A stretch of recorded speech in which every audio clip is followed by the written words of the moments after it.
Hello friends, आज हम बात करेंगे इंपॉर्टेंट यूजफुल टॉपिक के बारे में। हाथ पाँव में जलन होना, झुंझुनी होना, पैरास्थीसिया होना एक काफ़ी कॉमन प्रॉब्लम है। ज़्यादातर ये पेरिफेरल न्यूरोपैथी का प्रॉब्लम के तहत आता है। ज़्यादातर कई लोगों को जिनको डायबिटीज़ का प्रॉब्लम है, थायराइड का प्रॉब्लम है, कोई भी कारण से न्यूरल विटामिन की बॉडी में कमी है, बहुत सारे ऑटोइम्यून डिजीज़ में, बहुत सारे नसों के ब्लॉकेज वाली बीमारियों में ये हाथ पाँव में सडनली लोगों को जलन होती है। पेरिफेरल न्यूरोपैथी और हाथ पाँव की जलन की बीमारी के बारे में डिटेल ओवरव्यू हमने एक दूसरे वीडियो में किया, जो कि अपने चैनल पर देख सकते हैं। आज बात करेंगे कुछ टिप्स जिससे ये जलन का प्रॉब्लम को कुछ हद तक इम्प्रूव किया जा सकता है, इसे सुधार किया जा सकता है। ऑब्वियसली मेडिसिन का तो अपना रोल होता है, लेकिन इसके अलावा और क्या क्या चीज़ें आप कर सकते हैं जिससे आपको कंपेरेटिवली हाथ पाँव की जलन की प्रॉब्लम में फ़ायदा मिले। टॉपिक पर जाने से पहले भी जो लोग हमारे चैनल पर नए हैं, उन्हें रिक्वेस्ट करूँगी चैनल को सब्सक्राइब करके हमें इंस्पायर और मोटिवेट करें। देखिए, हाथ पाँव में जलन का प्रॉब्लम जो है, ऑब्वियसली इसके कुछ स्पेसिफिक जो कारण है, वो कारणों को आपको ट्रीट करना ज़रूरी है।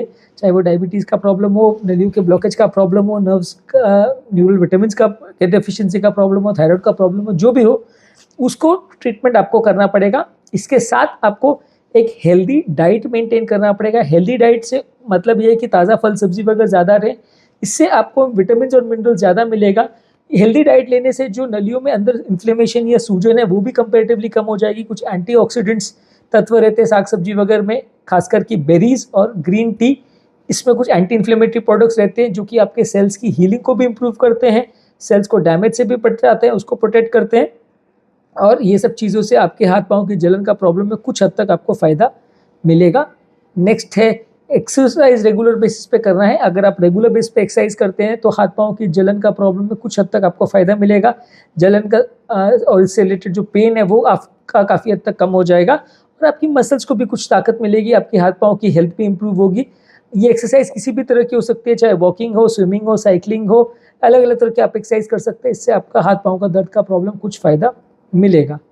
नेक्स्ट है पाँव का हाइजीन का प्रॉपर ध्यान रखिए। पाँव में कोई तरह के इन्फेक्शंस नहीं हो जाए, इसलिए पाँव को प्रॉपरली आपको क्लीन रखना है। पाँव में कोई तरह का कीटाणु को ग्रो होने के ऑप्शन नहीं देना है, कोई घाव वगैरह नहीं होना चाहिए, इसलिए प्रॉपर फुट हाइजीन मेंटेन करना है, खासकर डायबिटिक पेशेंट्स में। डायबिटिक पेशेंट में क्या होता है कि डायबिटिक फुट हो जाता है तो पाँव की नस या नसें खराब हो जाती है, जिसकी वजह से ब्रेन को मैसेज नहीं पहुँच पाता कि अगर पाँव में कोई इन्फेक्शन वगैरह भी हो जाए तो ब्रेन को कई बार प्रॉपर मैसेज नहीं पहुँच पाता, जिसकी वजह से इन्फेक्शन होने का चांस और जिसकी वजह से इन्फेक्शन को ट्रीट करने में बहुत लेट हो जाए, इसका चांस भी कई गुना बढ़ जाता है। तो आपको इस बात का ध्यान रखना है कि पाँव में प्रॉपर साफ सफाई का ध्यान रखें, पाँव को प्रॉपरली ऑब्जर्व करें और अगर कोई इन्फेक्शन हो तो उसे तुरंत ट्रीट किया जाए, क्योंकि कई बार जब आपको दर्द होता है या प्रॉब्लम बढ़ने लगती है तब तक कई बार ट्रीटमेंट चालू करने के लिए काफ़ी लेट हो जाता है।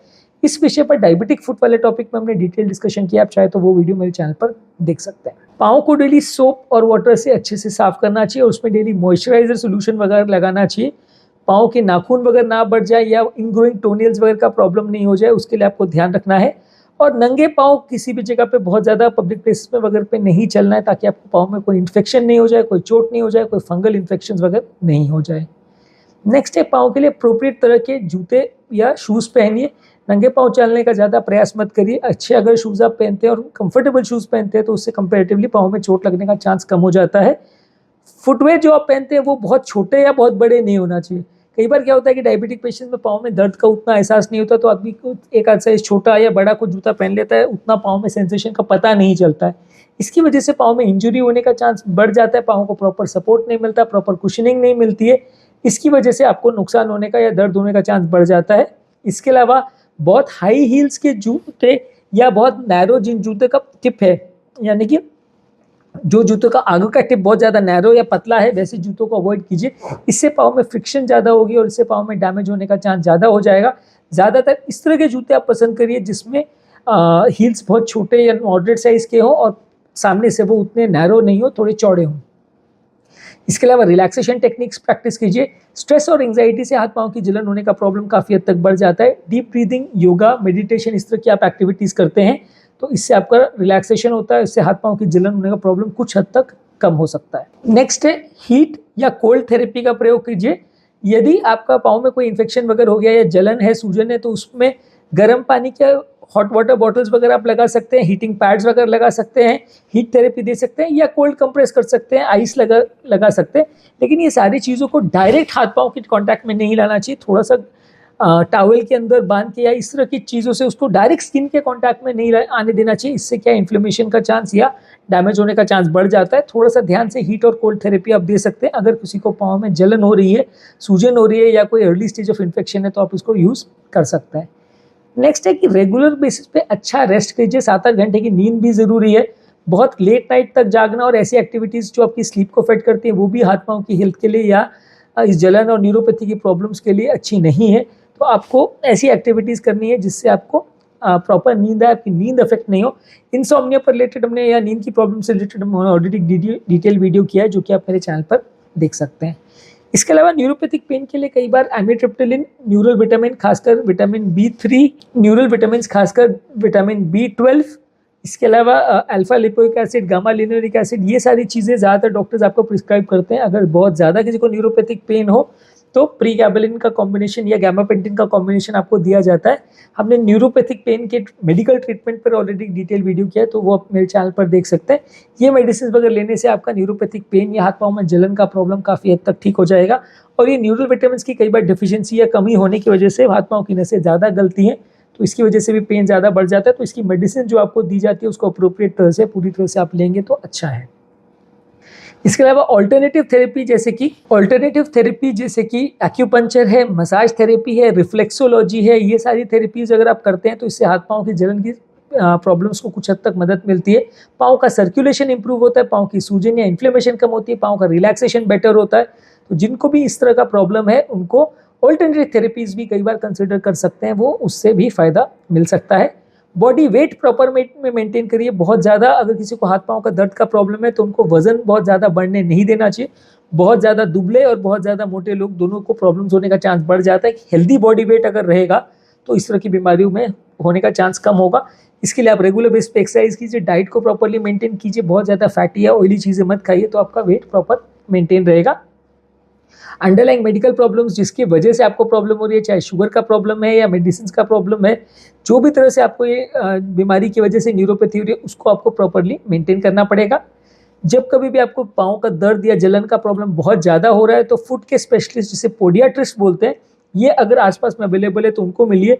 वो आपको प्रॉपर लाइफस्टाइल चेंजेस और प्रॉपर सारे थेरेपीज़ का ज्ञान कराएंगे तो जिससे आपको लॉन्ग टर्म दर्द का प्रॉब्लम होने में कुछ हद तक मदद मिलेगी। इसके अलावा ऑर्थोटिक्स यानी कस्टम मेड शूज़ कई बार आते हैं, वो भी पाँव के फंक्शन इंप्रूव करने में मदद करते हैं, पाँव को इंजरी होने नहीं देते, पाँव पर बहुत ज़्यादा प्रेशर नहीं पड़ने देते। पाँव का प्रेशर अगर पड़ता भी तो अलग अलग पॉइंट्स पे डिस्ट्रीब्यूट हो जाता है।